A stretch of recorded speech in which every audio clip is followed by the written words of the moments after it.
18 मार्च 2025 यानी कि आज से 2 दिन पहले एक पति पत्नी अपनी बेटी को साथ में लेकर मेरठ के एक पुलिस स्टेशन में आते हैं। पुलिस स्टेशन में आने के बाद वो एक रिपोर्ट लिखाते हैं। वो कहते हैं कि उनकी बेटी ने उसके ही पति का खून कर दिया है। जब पुलिस को इस बात का पता चलता है तो काफी हैरान रह जाती है। दूसरी तरफ उसी महिला के खिलाफ एक और आदमी ने एक रिपोर्ट लिखाई थी। उसका कहना था कि उसका भाई सौरभ राजपूत 5 मार्च से गुमशुदा है। वो कहाँ पर है उसको पता नहीं है, लेकिन उसको इस शक है कि शायद उसी की ही बीवी ने उसका कत्ल कर दिया है। अब पुलिस के पास इसी महिला के खिलाफ 2 अलग अलग रिपोर्ट आ चुकी थी, तो इस वजह से पुलिस भी उस महिला को तुरंत ही गिरफ्तार कर लेती है और गिरफ्तार करने के बाद उससे पूछताछ करती है।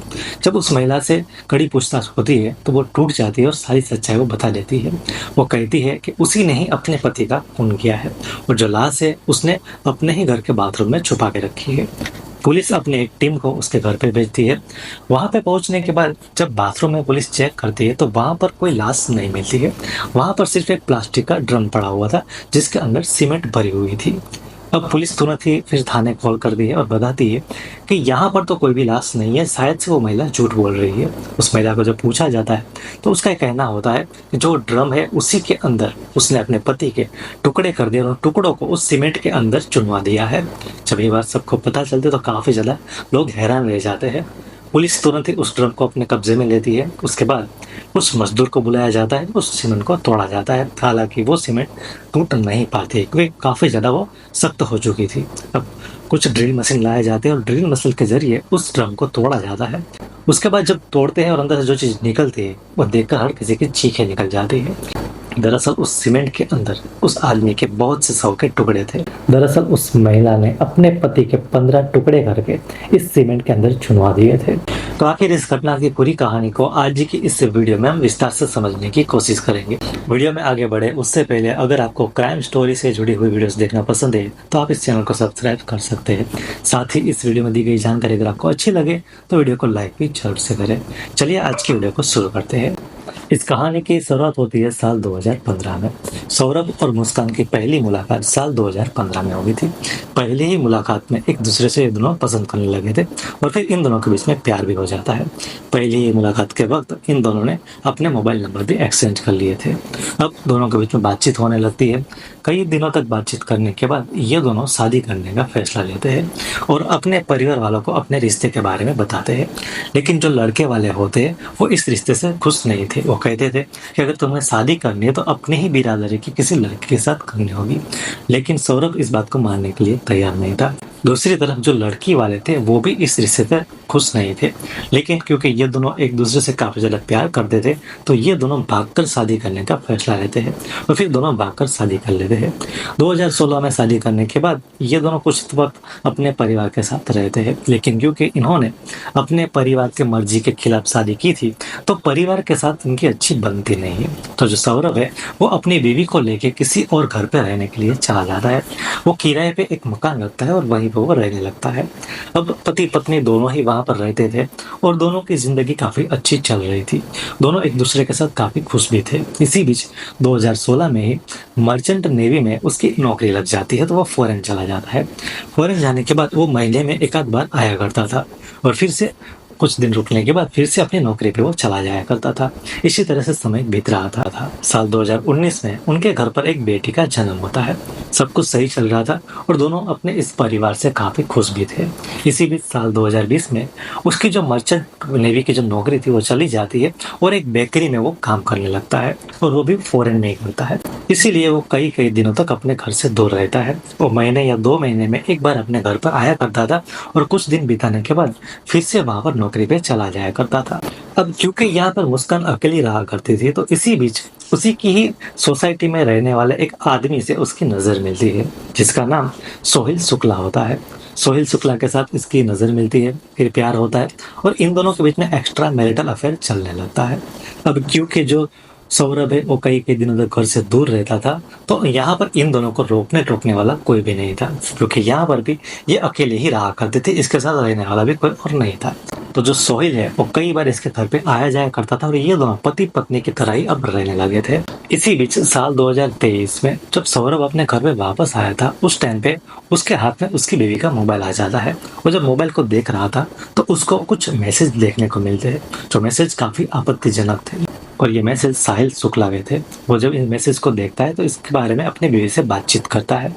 वो कहता है कि आखिर ये आदमी तुमको ऐसे मैसेज क्यों भेज रहा है। इसी बात पे इन दोनों के बीच में काफी झगड़ा भी होने लगता है। अब सौरभ समझ चुका था कि उसकी बीवी का एक्स्ट्रा मैरिटल अफेयर चल रहा है। वो कई बार इन दोनों के बीच में झगड़ा होता रहता है और फिर 2023 में इन दोनों में तलाक लेने की भी बात हुई थी। हालांकि फिर भी क्योंकि जो सौरभ था वो अपनी शादी को नहीं तोड़ना चाहता था, क्योंकि उसकी एक बेटी थी और वो अपनी उस बेटी की वजह से अपने इस रिश्ते को आगे ले जाना चाहता था और इसको तोड़ना नहीं चाहता, जिस वजह से इन दोनों के बीच में तलाक नहीं होता है और फिर सुलह हो जाती है। अब जैसे तैसे इन दोनों का रिश्ता इसी तरह से आगे चल रहा था और ऐसे ही साल 2025 आ जाता है। साल 2025 में 24 फरवरी को सौरभ अचानक ही अपने घर पे लौट कर आता है। दरअसल वो अपनी बीवी को सरप्राइज देना चाहता था। 25 फरवरी को उसकी बीवी का बर्थडे था, तो वो बर्थडे पे सरप्राइज देने के लिए अचानक ही 24 फरवरी को वापस आ गया था और फिर अपनी बीवी को सरप्राइज भी देता है। और 25 तारीख को वो अपने पूरे परिवार के साथ मुस्कान का बर्थडे काफी धामधूम से मनाता है। उसके बाद 2 या 3 दिन के बाद 28 फरवरी को उसकी बेटी का भी बर्थडे था, तो ये लोग 28 फरवरी को उसकी बेटी का भी बर्थडे काफी धूमधाम से मनाते हैं और अब ऐसे ही कुछ दिन बीत जाते हैं। अब दिन आता है 4 मार्च का। 4 मार्च को रात को जब मुस्कान खाना बनाती है तो उसके अंदर सौरभ के खाने में कुछ नशीली चीज मिला देती है। वो खाना खाने के बाद सौरभ नशे की हालत में सो जाता है। जब वो सो जाता है, आधी रात होती है, तो मुस्कान उसके पड़ोस में ही उसका जो प्रेमी रहता था साहिल, उसको बुलाती है। साहिल आधी रात को उसके घर पे आता है। घर पे आने के बाद उस वक्त ये दोनों पहले नशा करते हैं। नशा करने के बाद वो एक चाकू लेते हैं और उस चाकू से सौरभ के ऊपर टूट पड़ते हैं। जब सौरभ को मारने लगते हैं तो उस टाइम पे सौरभ थोड़ा सा होश में भी आ जाता है। वो गिड़गिड़ाने लगता है, वो चिल्लाने लगता है और कहने लगता है कि तुम मुझे छोड़ दो, मुझे मारो मत, तुम जैसा कहोगी मैं वैसा करूंगा, अगर तुम कहोगी तो मैं तुमको तलाक भी दे दूंगा। लेकिन ये लोग क्योंकि नशे की हालत में थे और इनके ऊपर खून सवार था, इस वजह से उसको नहीं छोड़ते और कई सारे अंधाधुंध वार करने लगते हैं।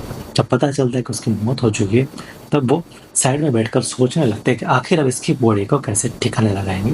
पहले इन्होंने सोचा था कि इसकी बॉडी के छोटे छोटे टुकड़े करके पॉलीथीन में डाल के कहीं फेंक आएंगे, लेकिन ऐसे में सीसीटीवी फुटेज में आने का डर था, इस वजह से उस प्लान को वहीं पे ड्रॉप कर देते। फिर वो सोचते क्यों ना ऐसा कुछ करा जाए कि इसकी बॉडी को इसी घर के अंदर कहीं दफन कर दिया जाए। तब जो मुस्कान है उसकी नज़र एक प्लास्टिक के ड्रम के ऊपर पड़ती है।